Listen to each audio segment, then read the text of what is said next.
A sharp crash ripped through the elegance of the Crest in San Francisco. A porcelain bowl shattered across the marble floor. Every eye turned toward the kitchen, where billionaire Julian Voss, his fury crackling like lightning, stood over the trembling dishwasher. Grace Harper, a 29-year-old single mother serving tables with her buried dream of writing, stepped onto the line of destiny. She dared to challenge authority to protect a stranger. But what will happen when that act threatens her daughter's future? Hit like and subscribe if you feel moved. Comment where you're watching from and what time it is. What would you risk to stand up? Grace Harper moved through the tables at the Crest like a ghost. No one noticed her, and she didn't need them to. The stiff black dress she wore served as a shell, a makeshift armor concealing the woman who once dreamed of writing stories capable of moving hearts. Once, she had pictured herself as a novelist, seated at a wooden desk beneath warm lamplight, crafting words that could make readers weep. But now, instead of typing letters, she carried trays. Instead of creating worlds, she silently served them. At 29, Grace felt centuries older, not from years, but from burden. The burden of a single mother, scraping every dime to keep her 4-year-old daughter alive. Emma, whose fragile heart was like damp paper. A clinical diagnosis. Congenital heart defect. A brutal verdict. Surgery required immediately. A sum so vast, Grace dared not meet the number's gaze. It was more than money. It was a vertical wall, and beyond it lay her daughter's survival. Every smile Grace offered customers was a deliberate effort, not out of courtesy, but survival. That smile, though gentle, was forced like a thin coat of paint over cracked plaster. Beneath lay the relentless pressure of medical bills, prescriptions, and sleepless nights spent listening to her child's labored breaths. Every tilt to pour water, every step aside to clear a path, was calculated as part of an equation she never wished to learn, the math of staying alive. Grace had won a literature scholarship to UC Berkeley. It was a dreamlike victory, seemingly opening a door to another future. But then Emma arrived, and with her came nights in hospital wards, doctors' words Grace barely understood yet felt like knives. The old typewriter that had produced her first pages was sold on a quiet afternoon. She didn't recall how she held the money, only that her hands were cold and her heart had gone numb. Her unfinished manuscripts still rested in a soft-cover notebook, hidden in the bottom drawer of her nightstand. She had not opened it in ages, not because she had forgotten, but because she feared it. Feared that reopening it would reveal a part of herself long dead. Feared that her once cherished faith had rotted away, and above all, feared that she no longer deserved to dream. But Emma refused to let her give up. Despite being small, frail, and prone to tears when wearing her oxygen mask, Emma remained the sole reason Grace rose each morning. Every time her daughter gripped her hand in a bout of breathlessness, Grace found a reason to keep going. No matter the exhaustion or anguish, she pressed on because her daughter needed her. And that was enough. Each shift was a battle. The Crest was not just a restaurant. In Grace's world, it was a smoke-free battlefield where every clink of knife against fork marked a ticking countdown. With each passing minute, she had to remain flawless. No slip-ups, no lapses. One small mistake, a guest complaint, a spilled plate, and this job could vanish. And losing this job would mean losing her last hope for Emma's surgery. Grace never imagined she'd live this way. No one dreams of bowing to irritable customers or silently mopping floors after everyone has gone home. But she did it all. She endured, she persevered, she sacrificed. Not because she was forced to, but because of love. a love without fanfare or frills, yet deep enough to push back even despair. She was the ghost of the woman who once dreamed in words, but her love for Emma had blurred every fantasy. And now, each time a customer left a few dollars in tip, Grace didn't feel joy. She felt one step closer to saving her child. It was not a reward. It was life. In that cramped world, Grace learned to walk without a sound, to smile without betraying pain, and to hold on to hope without shattering, because she could not afford to fall. Not now. Not when Emma still needed her to breathe in her stead. Grace Harper moved through the tables at the Crest like a ghost. No one noticed her, and she didn't need them to. The stiff black dress she wore served as a shell, a makeshift armor concealing the woman who once dreamed of writing stories capable of moving hearts. Once, she had pictured herself as a novelist, seated at a wooden desk beneath warm lamplight, crafting words that could make readers weep. But now, instead of typing letters, she carried trays. Instead of creating worlds, she silently served them. At 29, Grace felt centuries older, not from years, but from burden. The burden of a single mother, scraping every dime to keep her 4-year-old daughter alive. Emma, whose fragile heart was like damp paper. A clinical diagnosis. Congenital heart defect. A brutal verdict. Surgery required immediately. A sum so vast, Grace dared not meet the number's gaze. It was more than money. It was a vertical wall, and beyond it lay her daughter's survival. Every smile Grace offered customers was a deliberate effort, not out of courtesy, but survival. That smile, though gentle, was forced like a thin coat of paint over cracked plaster. Beneath lay the relentless pressure of medical bills, prescriptions, and sleepless nights spent listening to her child's labored breaths. Every tilt to pour water, every step aside to clear a path, was calculated as part of an equation she never wished to learn, the math of staying alive. Grace had won a literature scholarship to UC Berkeley. It was a dreamlike victory, seemingly opening a door to another future. But then Emma arrived, and with her came nights in hospital wards, doctors' words Grace barely understood yet felt like knives. The old typewriter that had produced her first pages was sold on a quiet afternoon. She didn't recall how she held the money, only that her hands were cold and her heart had gone numb. Her unfinished manuscripts still rested in a soft-cover notebook, hidden in the bottom drawer of her nightstand. She had not opened it in ages, not because she had forgotten, but because she feared it. Feared that reopening it would reveal a part of herself long dead. Feared that her once cherished faith had rotted away, and above all, feared that she no longer deserved to dream. But Emma refused to let her give up. Despite being small, frail, and prone to tears when wearing her oxygen mask, Emma remained the sole reason Grace rose each morning. Every time her daughter gripped her hand in a bout of breathlessness, Grace found a reason to keep going. No matter the exhaustion or anguish, she pressed on because her daughter needed her. And that was enough. Each shift was a battle. The Crest was not just a restaurant. In Grace's world, it was a smoke-free battlefield, where every clink of knife against fork marked a ticking countdown.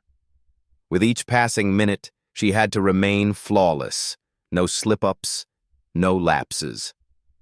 One small mistake, a guest complaint, a spilled plate, and this job could vanish.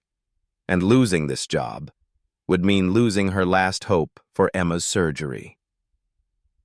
Grace never imagined she'd live this way. No one dreams of bowing to irritable customers or silently mopping floors after everyone has gone home. But she did it all. She endured. She persevered. She sacrificed. Not because she was forced to, but because of love. A love without fanfare or frills, yet deep enough to push back even despair. She was the ghost of the woman who once dreamed in words, but her love for Emma had blurred every fantasy. And now, each time a customer left a few dollars in tip, Grace didn't feel joy. She felt one step closer to saving her child. It was not a reward. It was life. In that cramped world, Grace learned to walk without a sound, to smile without betraying pain, and to hold on to hope without shattering, because she could not afford to fall. Not now. Not when Emma still needed her to breathe in her stead. Grace set the tray down. A soft clink rang out like a crack in the ice. Faint, but enough to shatter the kitchen's terrifying stillness. Her hands trembled slightly, but her gaze remained steady. She drew a deep breath, holding it in her chest as if preparing to dive into dark water. Then she stepped forward. Her steps were deliberate, not hurried. Each advance felt like a betrayal of her survival instinct, of the mind still screaming for her to turn away. But there are moments in life when one must walk toward the flame, not because they are fearless, but because what lies behind is even more frightening. She halted, standing between Miguel and Julian. No one spoke. The kitchen was utterly silent. Everyone waited for an outburst, a shout, a sudden action, but the opposite happened. A gentle, clear voice, steady and unshaken. "Sir, it was just an accident." No one expected that first line. Not raised, not agitated, merely a simple statement, strangely calm. Yet within that calm was a storm tightly restrained. Julian pivoted, a reflex. His eyes, cold and sharp as blades, locked onto her, appraising, analyzing, weighing. The gaze of someone accustomed to commanding everything through absolute control. "Who are you?" he asked, his tone even, though with a thin layer of ice beneath. Grace stood tall, unflinching. She felt her breath heavy, but her voice rose, propelled by something greater than reason. "I'm Grace. I'm a server here." A silence ensued. The answer was nothing special, but her eyes never left Julian. She continued, each word carved from the painful years she had endured. "He is Miguel, a hard-working man. Not a budget line, not a number on a spreadsheet. He is a human being, and he deserves respect." No one in the kitchen stirred. Even the dishwasher stilled, yielding space to that moment. Every gaze turned to her. Some were stunned, some fearful, some silently admiring. Grace's boldness did not stem from a plan. It came from a deeper instinct, a heartbeat's reflex in the face of injustice. Something inside her had awakened, and once awakened, it could not be locked away again. Julian regarded her as if seeing a stranger in a mirror for the first time. A flicker of astonishment crossed his face. No one had ever dared speak to him like that in a cramped space filled with obedience. He said nothing. He did not hurl contempt or issue threats. He merely looked at her, his eyes darkening with unspoken thoughts. Then he turned away, without a word, stepping through the doorway as though he, too, did not fully understand why. The door swung slowly closed behind him, leaving a heavy void in the kitchen. But Grace had no time to exhale. For the moment Julian vanished, another threat emerged. Mr. Bennett. The restaurant manager did not need to shout. His glare toward Grace was enough to freeze every hope. His eyes were bloodshot, his jaw clenched tight. He spoke no words, but everyone understood. Disaster loomed. And Grace understood that more than anyone. Her skin felt ice cold, her pulse stretched to its limits. In her mind, every scenario shattered, not from fear of lost pride, but because of one thing: Emma. She had risked everything for an act of justice. But the cost could be her child's life. Standing in the eerily silent kitchen, beneath gazes that balanced on the knife edge between judgment and admiration, Grace felt torn in two. Half of her trembled with fear. The other half remained upright, steadfast in what was right, and that thought left her with no regrets. For in that moment, whatever the outcome, she knew she had chosen to be human. Dear viewers, please relax for a moment or pour yourself a glass of water and then continue listening. More surprises lie ahead. And let me know in the comments where you're watching from and what time it is. It's always wonderful to see people joining us from across the world. Comment number 1. If you enjoyed this story, so we can keep bringing you more great tales. The next morning, Grace woke earlier than usual. She hadn't slept. The pillow still bore the imprint of a restless night. Inside her lay an ice-cold void, where fear and regret collided like underground currents. She awoke with the same question repeating in her mind. Had she traded Emma's future merely to uphold a principle? She had no time to seek the answer. Her phone rang while she washed her face, a polite female voice introducing herself as Sophia Lane, the executive assistant to Julian Voss. There was no reproach, no tension, only a gentle yet unmistakable summons. Julian wanted to meet her at Voss Innovations headquarters, 10 o'clock in the morning. Grace ended the call without knowing if she exhaled or swallowed. Why did he want to see her? Was it a warning? A formal way to say she'd overstepped? Or simply a question mark closing the chapter?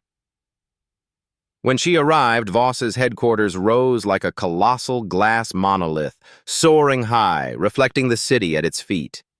The receptionist received her with reserved respect. Sophia met her on the top floor, guiding her to a silent room with glass walls facing the San Francisco Bay. Light flooded in, yet offered no warmth. Julian Voss stood with his back to her, gazing out at the distant horizon as if searching for something no longer there. His power suit was gone. Instead, a charcoal cashmere sweater clung to his tall frame, paired with simple slacks. But when he turned to her, his eyes were unchanged, razor-sharp, clear, unguarded. He did not sit at the desk, nor did he invite her to sit. He simply approached a wooden cabinet, withdrew a black envelope, and handed it to her. "For you," he said. Grace opened the envelope. Inside lay a black titanium card, heavy, cold, unnumbered. Under the light, it reflected the distorted image of her hand, trembling, yet gripping tightly. "This isn't charity, Grace," he said, his voice low, composed, yet not distant. "This is an opportunity." She lifted her gaze, suspicion evident, but he did not avoid her eyes. "You don't know what happened after that day," he said. "I couldn't sleep. Not because you challenged me, but because you made me see myself at my worst." He paused, then continued. "I've become the man my mother wouldn't recognize, a man who let power eclipse kindness. You reminded me of what I'd forgotten. Courage comes from those who have nothing to lose, and still choose to do what's right." He pointed to the card still resting in her hand. "I want you to run the Voss Compassion Fund, an independent organization. Its mission is to help families crushed by medical debt, to lift that burden, to save other Emmas, and to begin again." Grace was silent. Too much information, too many emotions, all crashing into her at once. Her mind raced questions. What were his true motives? Was this his way of buying her silence? Or a carefully calculated PR campaign? "Why me?" she finally rasped. "Because you dared to speak what no one else would, and because I need someone who won't lie to me just to keep their job," he replied without hesitation. "I don't need another MBA director. I need someone with an unbreakable moral compass." Grace glanced down at the card. It felt cold in her hand. But something inside her warmed. The thought of erasing Emma's debt, of opening a second chance for a life stolen too soon, of gathering the fragments of a dream long abandoned. Yet she still couldn't believe it. "You do all this just because I stood up in a kitchen?" Julian didn't answer immediately. He moved slowly to the window, gazing down at the city below. "No," he said, contemplative. "I do it because my mother was once someone like you. A server, resilient, straightforward. She used to say, 'If one day you have power, use it to uplift, not to crush.'" He turned back, his eyes softer. "I had forgotten that. And you, without meaning to, reminded me." Grace didn't know what to feel. Her heart raced, but fear was gone. Only one thing rose slowly in her chest, a feeling hard to name, not exactly trust, but hope. And that was an emotion she hadn't allowed herself to feel in a long time. The black card sat in her hand like an alien object, heavy, cold, unnumbered, limitless. Yet what it unlocked was not the world of the wealthy, but a door to something she had long since stopped allowing herself to dream of: opportunity. The next morning's private medical flight carried mother and daughter out of San Francisco at first light. Emma slept soundly in the soft leather seat, her small oxygen mask covering half her face. Each time Grace glanced over, her chest tightened. For fear, for love, and because, for the first time in years, she no longer felt helpless. Stanford Children's Hospital was nothing like anywhere she had ever been. No long lines, no weary sighs, no thick forms or cold stares. Only caring people, gentle laughter, and a dedicated team of doctors drawing up a detailed plan for Emma's surgery. Medical terminology ceased to be a sentence. It became a map to hope.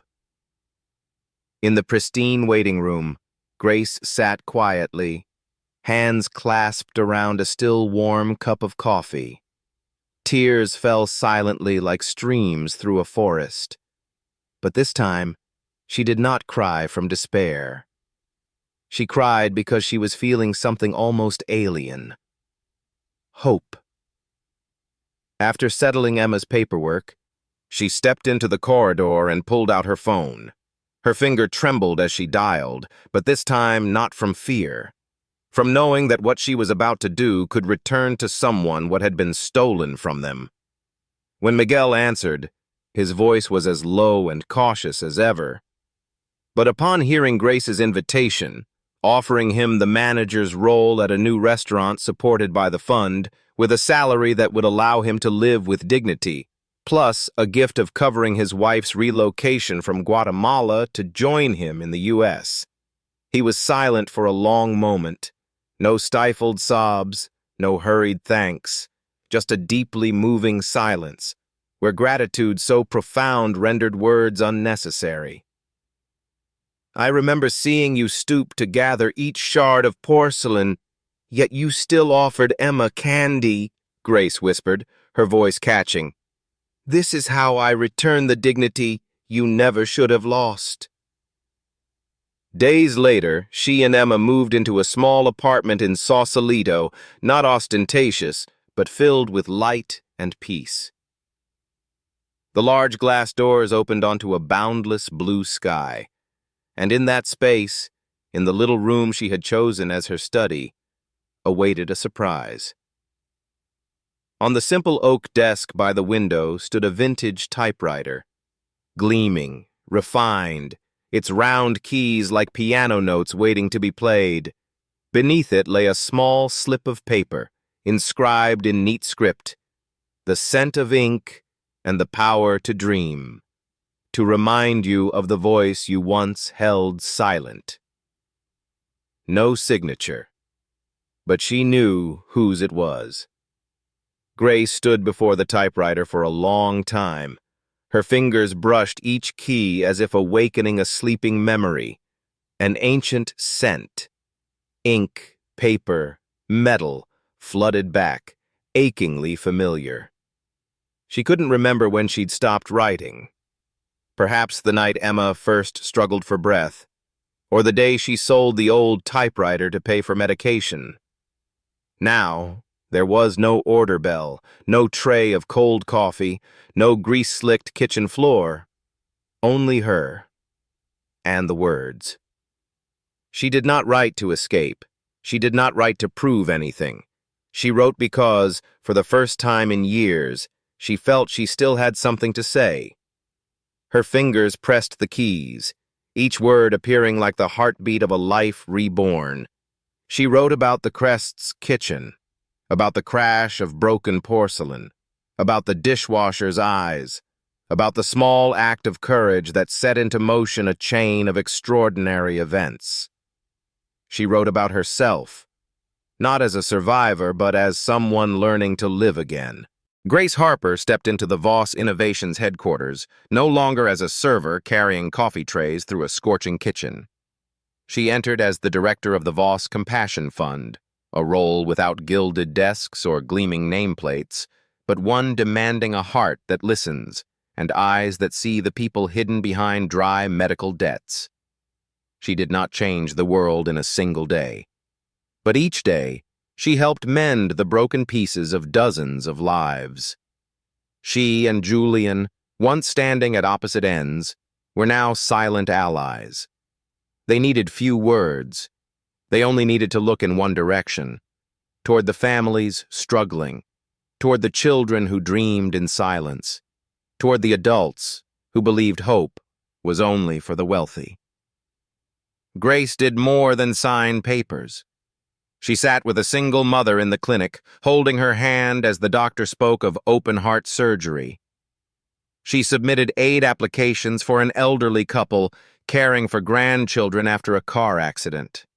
She saw herself in every weary look that still forced a smile. And each time she remembered Emma, remembered the day she thought she would lose her daughter simply because she could not afford the cost. Julian was no longer the cold shadow of technology.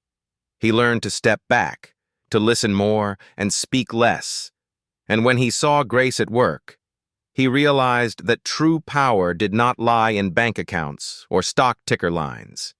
It lay in the ability to listen and to act. In the small ninth-floor office, Grace had her own corner, an oak desk, a window overlooking the San Francisco sky, and at its center, her vintage typewriter. It emitted no ding of incoming email. It never flickered like a laptop screen. But to her, it was where life began anew. Every evening, after replying to every email and reviewing support files, she sat down at the typewriter. Her fingers tapped out each line, not to escape, but to recount. Not tales of poverty, but of what happens when someone dares to stand up. Grace wrote about the porcelain bowl shattered in that chaotic kitchen, about Miguel's aging hands, about the contemptuous gaze that once made her tremble with fear, and about one choice: step forward or step away. The page did not dry.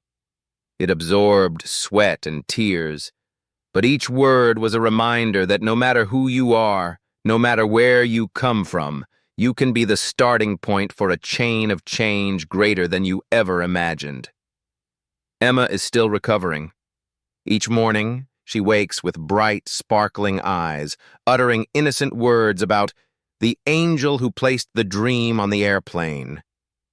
Grace smiles, not needing to explain that the angel was the result of a chain of wonders that began with a falling bowl. One afternoon, as Grace stepped out of the conference room, she saw Julian standing by the glass wall, gazing down at the bustling street.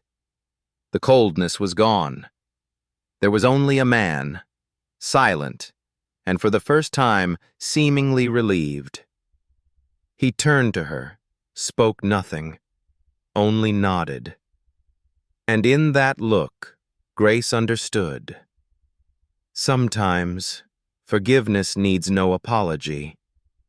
We cannot rescue the whole world, but we can save one person, and that person will save another, and then the world will change itself. Grace's story has no ending, because it is not an ending.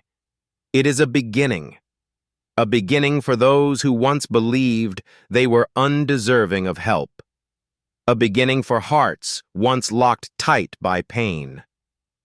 And perhaps, if you have read this far, you too hold something unspoken, an action not yet taken, a word not yet dared, to protect someone, even a stranger. Thank you for joining us. Don't forget to let me know in the comments where you're watching from and what time it is there. It's always wonderful to see people from all around the world with us.